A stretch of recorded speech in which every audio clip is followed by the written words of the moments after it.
So, last Thursday, Supergirl came out. Did you go watch it? Yeah, no, I don't think a lot of people did. I was stupid enough to watch it. So, still we dive into it a little bit? Let's go.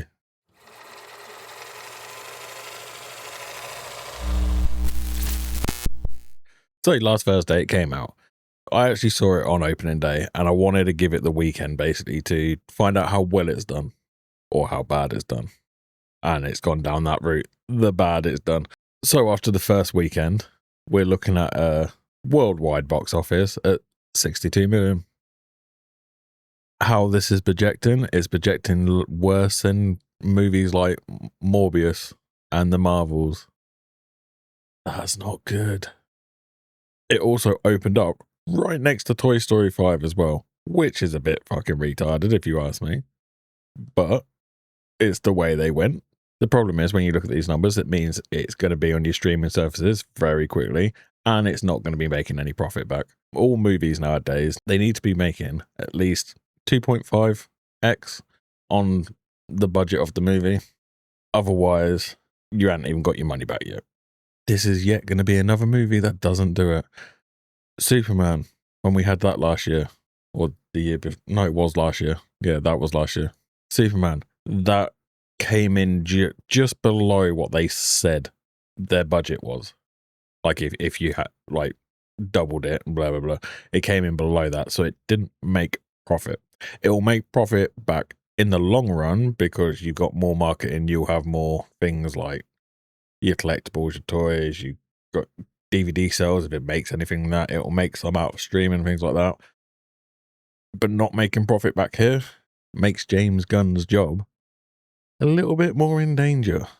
And this is just another one to add on to it, especially as this is the second movie in his DC universe, which is crazy that he's gone down this route.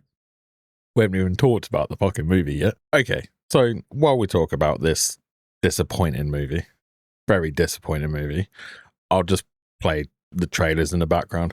So basically, without going to the spoiler side of this, if you've seen the trailers, you have seen this movie. Just go watch all the trailers, rearrange it a little bit, and that is your whole point. I have the sound of this trailer going into my ears. Give me 1 second. Okay, there we go. Silence. Silence, woman. So, the problem with this movie, it had no real fucking direction. What you saw in the trailers are basically the key points where it's moving point to point, but there's no real direction moving its endpoints, and there's no payoff to each arc it's kind of going down. And there's a lot of characters that are very pointless. Lobo being one of them. If Lobo wasn't in this movie, it would be exactly the same movie. Nothing will change. You have Millie Lightcock. Her acting in this was very unlikable. And the problem is, like, she is a good actress. Like, in House of the Dragon, she was good in that. She was a lot younger, and she wasn't in it for, like, the whole series because she was there for the younger years. It was, like, the first 4 episodes or 3 episodes, if I remember rightly. But she was good in that. Problem is, she's supposed to be playing Supergirl. Supergirl is supposed to be a very likable character. Also, the problem is, this is the second movie we're getting in this universe. We have nothing really that's established this universe to show where we're going with it. I will say now, a lot of people hated Superman last year. I wasn't part of that. I liked Superman last year. I thought it was a decent movie. I understand why it got the hate it got. And to be fair, in some places, with how they told some of the story, it deserved it. But as an overall movie, I liked it. I'd like how they handled Superman. A lot of people probably disagree with me on that, but it's an opinion. Fucking calm down. But when we're coming off like the Snyder side of the DCU, and we're coming into now we're jumping into Gunn's vision of the DCU, he is open. When he first took over, he opened up by saying he's going to be making the projects he wants to make. Everything he's made so far has been Elseworld stories, and he has kind of fucked up the feeling of characters properly. A lot of people with this, people's defenses, oh, but James Gunn wasn't the director here. He's still in fucking charge. This was very much like a Guardians movie that was directed by someone whose first job it is. The writer of this movie, this was her first big movie, if I remember rightly. You can tell there's nothing to keep you interested. There's nothing that moves the story in a way that makes you want to carry on watching. Halfway through this movie, I was struggling to stay awake. Then you also had, with the directing side of it, you also had with a lot of the fighting scenes, they try to do the gun version of like how he does it in Guardians of the Galaxy, but like a knockoff shittier version, and there was just no oomph to it. So there's very boring fighting scenes. As a whole, I don't think there was any likable characters in this whole fucking movie. Ruth, the young kid that's basically following her everywhere, the most unlikable character in this movie. My God, I fucking hate her. This movie is also just full of fucking plot holes. It's plot holes galore in this movie. A lot of it doesn't make sense. It's like they shot something a year before they shot a scene right next to it. So when you put them next to each other, you're just like, wait a minute. Saying in red. So with that, I'll actually talk about some of the spoiler stuff. If you care about spoilers, bugger off. Go watch it. Wait until you've watched it. Maybe come back if you want to. If you've seen the trailers, you've seen it though. I'm telling you that now. It is one of them movies that I would suggest just wait for it to come out on streaming. Don't waste your good earned money on this. It's really not worth it. But let's actually dive into it a little bit more then, shall we? So I'm not going to go beat to beat about this. It's just going to be a rough overview. So basically, we're starting off where she's waking up drunk. It from the first trailer where you have Crypto where it pisses on the newspaper, then jumps on the bed, and she wakes up and she's all still hungover and be like, "You in your paper this time." That's basically the opening of the movie. From that, going into more that she goes out of a spaceship to go recover from being drunk the night before. Blah, blah, blah. From that, we're going into you meeting Ruth and her parents. You see her parents basically get killed, which was really fucking pointless. It's just literally in the trailer here. From this guy here, Krem, which is another character that makes no fucking sense. He basically comes into Ruth's house, sits down with her parents. Her parents are weapon makers, and they're supposed to be the best weapon makers ever. Basically kills the son. Then the parents kind of like go in to try attack, kill the parents. Ruth escapes. They don't make it clear why she's there. They also don't make it clear why they left her alive, because Ruth, when I say Ruth escapes, she doesn't really escape. She's just basically standing there. She's still in the house. If Krem and his little cronies left her alive on purpose, they're fucking retards. But the way it was shown is they left her alive on purpose. After this, you have it where Supergirl, she's back in the pub basically. She's drinking, celebrating her 23rd birthday. And this is under a red sun, so she doesn't have her powers, so she's getting drunk. She's celebrating by herself. Even though it's already established that she already knows Clark at this point. She already knows her cousin. She could go to Earth. She could celebrate it with her actual family. Because later on, we go into a little bit of how she comes to Earth later on. They kind of ruin that from the comics. They make it very retarded the way that it's got like the kryptonite poisoning, but it's only affecting a few of them at a time. But she managed to escape before, and then she crash lands on Earth to find her cousin. Blah, blah, blah, blah. That comes later. I think that more needed to be represented there. They don't really go into depth there. It's a lot of shitty talking, and they're all talking in native Kryptonian language, so you're just reading subtitles, and they kind of turned Sor-El into a little bit of a bitch as well. He's supposed to be a warrior, and they've kind of turned him into just a bit of a... He came across more like Jor-El is. Ignoring that, we'll get back to where we're at into the movie. She's getting drunk for her 23rd birthday with Crypto there. Ruth, the young little girl, comes in with one of the swords, and she makes a big speech to everyone to find out where, because she's looking for Krem, basically. And offering, if I remember rightly, she offers the sword that she's carrying from, like, her dad made. That's supposed to be like an amazing weapon because her parents were amazing. If they help her find him and kill him, basically. Someone steals it. Crypto basically nudges Supergirl to go help. This is on when they're on the Red Sun, so she doesn't have her powers. One of the guys basically takes the sword and leaves the pub, and it basically just stole the sword from her.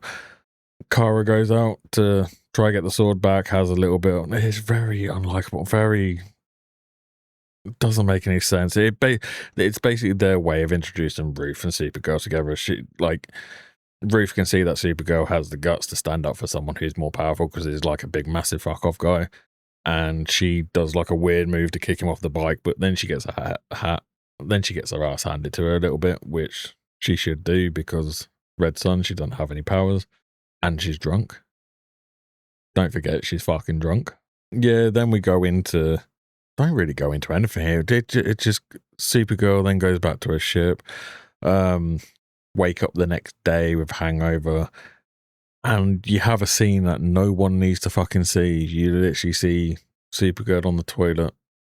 Then Ruth like knocks on the door, and she opens the door, and she goes out, and they're having like a chat, like a little bit further away from the ship, and that's what this scene is actually from. Like Krem and his little cronies, because the defensive back from when Krem killed Ruth's parents and stuff, they pressed the button and it blew up his ship, so he was looking for another one. I don't know why he's waiting until the next day to find a ship. He could have done it during that night, like straight away, but okay. But they go in while they're out in the middle of the field having like a conversation, and that's where you see in the middle, that's where you see in the trailers where Crypto starts running towards Krem, and Krem shoots him with, it's basically a toxin that's killing him from the inside. So this is where we get into the whole thing that's driving Supergirl. She wants to save Crypto from dying. Crypto has been shot by a toxin, so he's been poisoned, basically. We're on a Red Sun right now. Go steal another ship, because these guys have stolen her ship. Go get another ship, fly Crypto up to a yellow sun, because Crypto is a Kryptonian animal. He has the same powers as Kara and Clark has. Fly him up to a yellow sun as close as possible, and let the rays of the yellow sun do its job. Then this movie is over.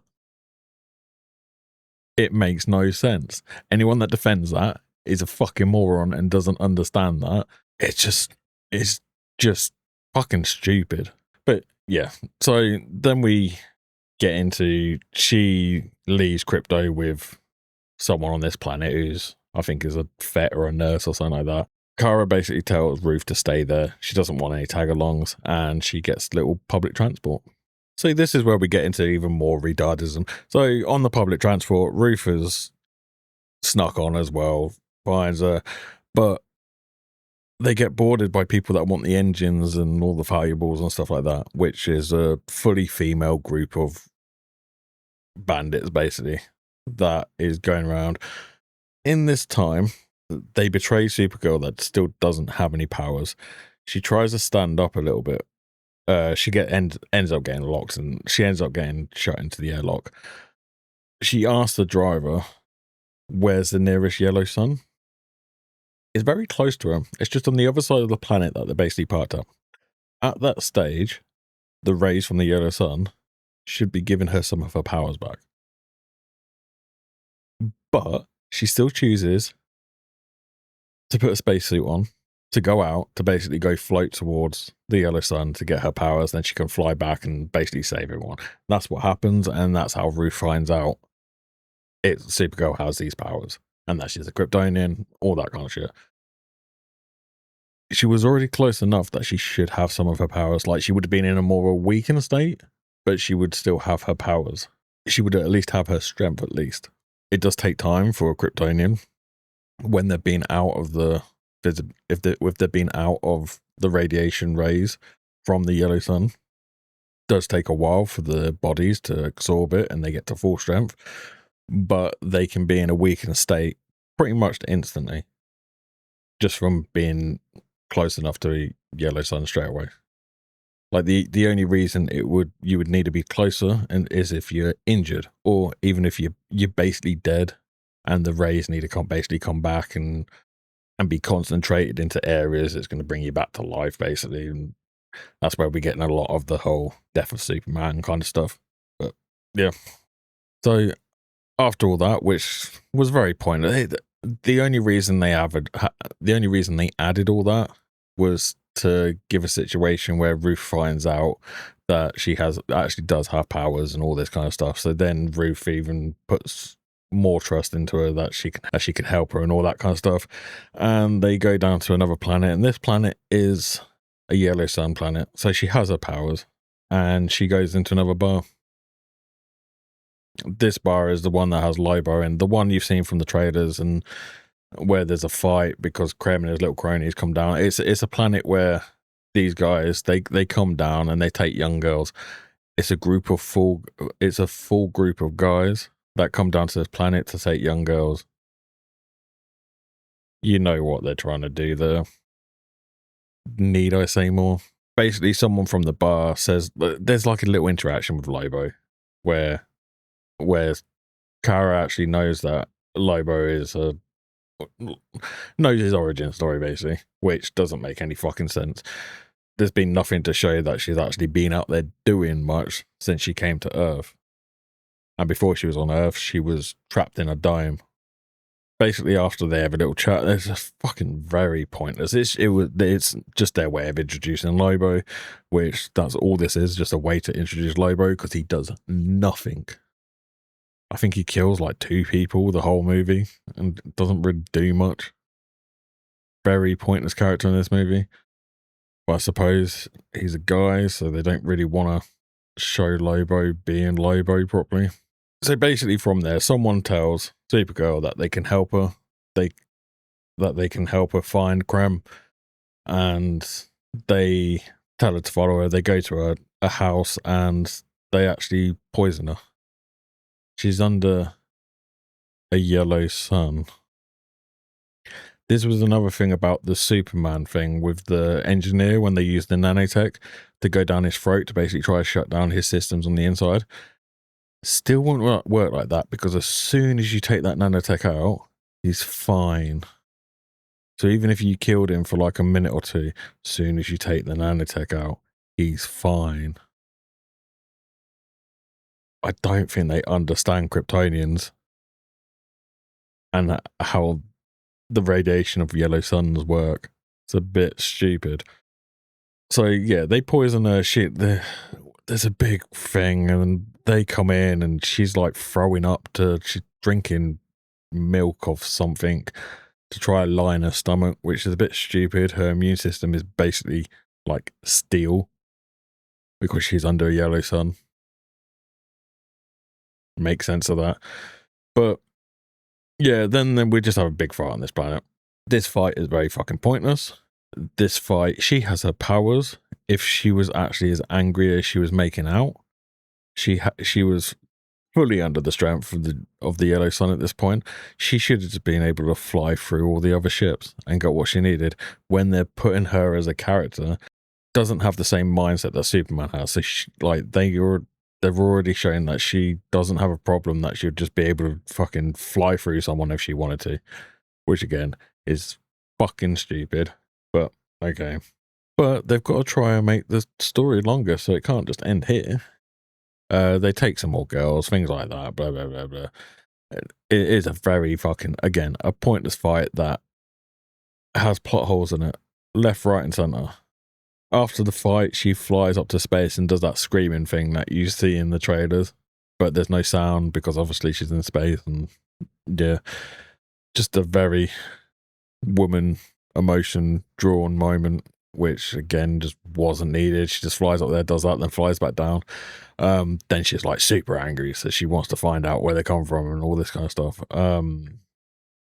From this, she has like a big argument with Ruth and they separate for like 2 seconds. But from that, she actually finds out the planet. She gets a lift, which again doesn't make sense. She can fly there, but gets a lift to the planet where Krem and his base is and everything like that. So she lands there. The guys who gave her the lift, fuck off. It's a yellow sun. And this is another thing that I don't even want to say pisses me off. It's just fucking ridiculous. It's just stupid. So the sun goes down, a green sun comes up. So if the green sun is supposed to represent the radiation that comes off of kryptonite, this isn't how it's established before in source material. If I remember rightly, in issue 154, no, 5, I think. I might have to fact check that in a second. So basically, a green sun has been used before, but it's been used as it wasn't the sun that was green. It was a filter that was used over the sun's radiation rays to turn it into green kryptonite that has basically green kryptonite properties to it. It wasn't the sun. It was the filter that was created. But they just put out said that this is a green sun. I don't know why we're going down this route, but okay. Then out comes Ruth from nowhere, pulls her into a cave to keep her safe, saying that, oh, you must be a little bit better in this dark cave. Again, which doesn't make sense. Because if it is a kryptonite sun, it would be affecting her no matter where she is on the fucking planet. And she goes off to try to find out what's happening on the planet, basically finds Krem's ship. She gets kidnapped by some water. When she gets kidnapped, she's on it's like a ship. It's like a land speeder ship kind of thing. When they're on the ship, she sees that Lobo's been captured. How the fuck Lobo got captured? Nobody fucking knows. There for no fucking reason again, except to just say that Lobo was there. But okay, she manages to escape. During this time she escapes, Lobo escapes. There's a little tussle on top of the ship, and green sun goes down, and yellow sun comes up. And then Supergirl comes out of nowhere. Like, because she's obviously got her powers back. She comes in, just starts fighting everyone, and that's where you see in the trailers, like, where she's holding up the thing and she looks over, and it's a very uninteresting fight. The cinematography here is fucking awful. It's so bad. Plus, I'm pretty sure this is the first time that they established that Krem has, like, super strength, which doesn't make much fucking sense. Throughout the whole time, you very much see that Krem has the kind of, like, they're trying to make him seem like he's funny but is a dick. Like, he's one of them characters. He's just very unserious. He doesn't come across as a proper villain. But there's a big fight. It's very bad. Very shit. Lobo joins in and he gets... it's like he had a bounty on one person, and when he kills that one person, he kind of just goes off and just disappears again. But he manages to kill the person he was looking for. Basically, by the end, Krem is basically on the ground. There's a little tussle with the young girl. Supergirl comes out, kind of gets him on the floor, gets everyone around him, because they're kind of like going around creating dust up because he's in front of the girl, blah, blah. Very bad. You need to see it to know what I'm on about. It's just very fucking bad. But basically, this is where it shows that this writer just doesn't fucking understand the DC universe as a whole. And I'm on about the comic book side of this. Just doesn't understand these characters. Anything like that. Because when Krem is on the floor, Ruth basically puts a sword over him like she's about to kill him. Supergirl stops her, which is the right thing to do. Gives a big spiel that you won't be able to live with yourself after, if you kill him, it'll change you forever. All this kind of crap. She walks away, Supergirl has a sword, then stabs him twice. Once in the stomach and once through the neck. So you're just taking away that depth from Supergirl as well, and you're just making it like Supergirl's a murderer now then. In cold blood, she just murders him. That is not Supergirl. That has never been Supergirl. Maybe in the really modern versions of Supergirl comics, but fuck those. It makes the spiel that she gives Ruth very fucking pointless. During like other points of the movie, there's like flashbacks to when she makes crypto and stuff. It's just very unimportant. No need for it. There's like, they have a little bit of, they show you when Krypton basically explodes and they have a dime around their city and they go off into space, and they did it in a really shit quick way, which doesn't make much sense. And as I said, Sorrel, shit character. You have a couple very, very, very quick, like it's like phone calls with Superman. So Clark rings her to, if I remember rightly, one's to wish her a happy birthday, the other one's to wondering if she's coming back. But you could tell David what's his fucking like? Cornswept, something like that. The actor for Superman at the moment. You can tell that he's acting where it's over on the screens for the phone calls. He didn't want to be there. There was nothing to it. He looked fucking bored and like he didn't give a fuck. It looked like he was there for the money, then he just wanted to go home.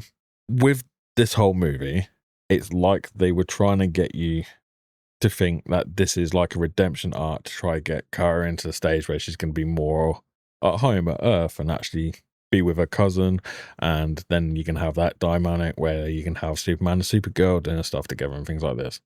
For me, this doesn't work because now you've just introduced her as a murderer. Superman won't forgive that if he finds out. And she said it herself to Ruth. Once you go down that route, there's no coming back from it.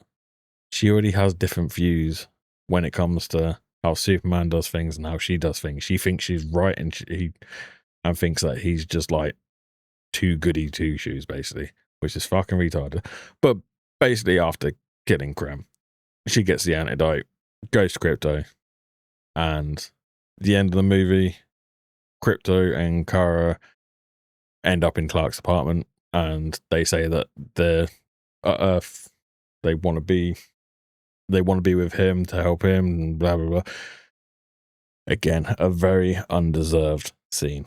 So, as I said, this isn't going to be like a scene to scene breakdown because, my God, I cannot be asked to try to think of every scene that fucking happened. It's been a few days. I want to see how the weekend did with sales. They're not doing well. This is a bad second movie for this universe. As I said before, I liked the Superman movie. I haven't liked, like they did the Peacemaker series too. I watched the first episode of that and I just couldn't. I just can't. I don't get what route James Gunn is trying to go with this universe. There is shitloads of source material. And you could go down so many different fucking arcs, and you could introduce the world through a crisis event and go from there, because we've had so many different types and so many universes for DC. It would have been great to start with a crisis event, like Crisis on Infinite Earths. Could have started with that because that can explain why we've got different characters. It can explain a lot for the casual fans. While this is just kind of jumping into shit, and it's jumping into arcs from Elseworld stories that aren't that popular anyway. The way they've betrayed Supergirl is not good. People were trying to say, oh, but it's just more for like the girl fans of DC. No, it should be for fucking everyone. Everyone who acted in this is very unlikable. And I don't mean the actors and actresses are unlikable. It's the way they're betrayed and the way they actually acted in this. They've made the characters unlikable. I've heard a lot of people online say about the whole how Millie looks. Is she the prettiest girl in the world? No. Does it matter? Not really. It's her acting though in this. Well, how she was written. It was a script in this. It didn't fit. When we first saw her and what she looked like as Supergirl, I didn't have a problem with it. So the people were just saying, "Oh, she shouldn't be Supergirl because she's got like a large jaw and stuff like that." And it's you're just being a petty fuck at that point. Criticize the fucking story of this. There's plenty to fucking criticize. It's bad. Also, the problem with Supergirl, and this goes back to comics, Supergirl works best when she's a side character. When she's in events, when she's a side character, she comes to help out for an arc, and then she buggers off, and then she'll come back later. And that's the same with Crypto. Crypto works when he's a side character, not always there all the time. If you go back and just look at how Supergirl comics sell on their own, they don't hold up to the others. It's quite simple as that.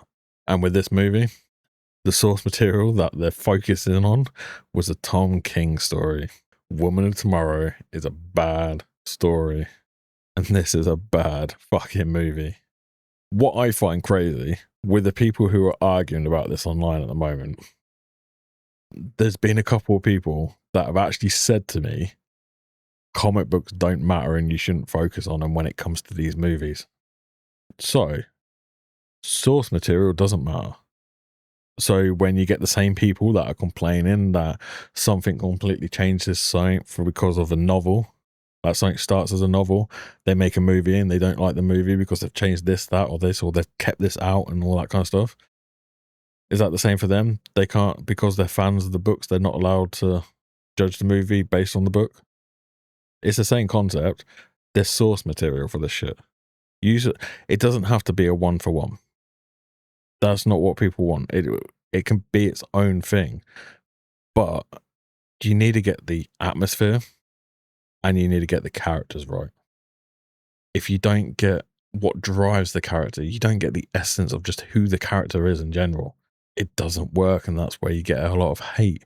Even if you ignore all that lot, even if this was a great script, well, even if these were like great characters, acted perfectly, all that lot, the actual storytelling in this and the editing of the movie, fucking awful, boring.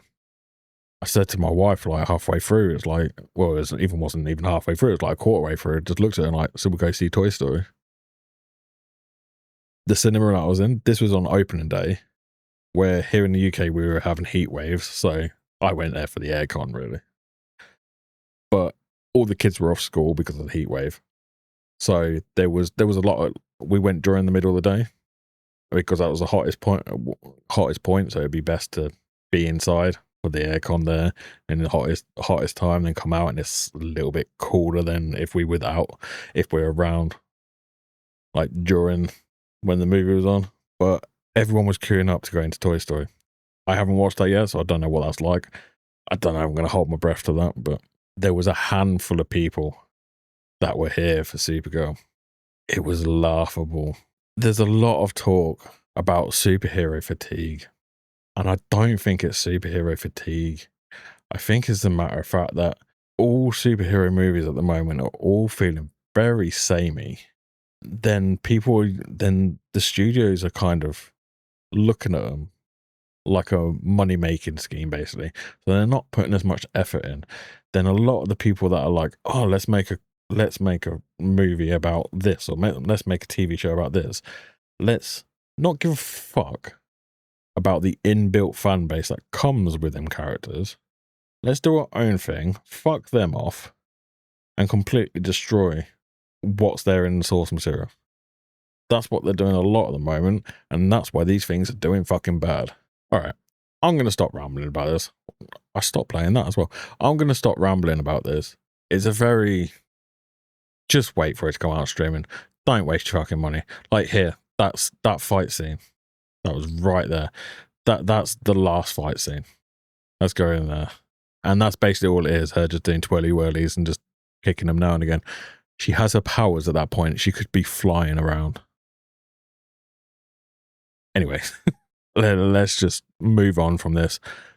The next movie that we're getting is Man of Tomorrow. I'm not holding my breath on that. I didn't hold my breath when the first Superman came out. I am a very big Superman fan. Like, very big. Like, all my comics here, these are all Superman. Because I'm building up the boxes of issues I have there into omnibuses and collected editions, so it's a bit easy just to sit back and read. But yeah, these are all Superman. I'm a very big Superman person. And even that, I understand, coming from a comic to live action or even animation, it's going to be different from the comics, but there's just key points you need to get right. So all you need to do, there's just key points. When it comes to Superman, the key point is his mindset, who he is, what he believes in. There's very much do's and don'ts to all these characters. And with the Superman movie, I thought it was going to be really bad. I thought it was going to be too many people in one movie, and it was a little bit. There was too much. But I do feel like they got Superman right in a lot of ways, but I feel like they're going to go back on that now. So it's going to be interesting to see what the trailers are like for Superman. Not holding my breath, though. I do think that maybe James Gunn just needs to step away from this. He's shown that he doesn't have the mindset to be a true fan of DC to get it right. And I don't mean you have to be a super fan to be in charge of this. You just need to be a fan to the point where you don't mind researching about shit to find out what's right, what's wrong, how does a character supposed to act, the do's and don'ts of each character. Do we have these characters doing this? Do we have not doing this? Like, do we have these characters together in the same kind of thing? Like, Lanterns looks like a fucking mess because you basically got all the fucking Lanterns in one fucking thing. Which is a bit fucking stupid when you're just introducing them. We'll get to that when that comes out, though. So, let me know what your thoughts are down below in the comments. Don't just go onto the defense about it. If you've seen it and you genuinely liked it, why did you like it? If you haven't seen it and you don't care about it, why don't you care about it? Don't echo what everyone else is saying. Have your own thoughts. But this is fucking bad. Wait, if you haven't seen it and you don't want to waste money, wait for it to come out on streaming. It won't be long. It's doing bad in the box office. It will not be long before it's on HBO Max. Mark my words. So, as I said, let me know your thoughts down below in the comments. And give us a little cheeky like and follow. You know you want to. And until next time, bye-bye.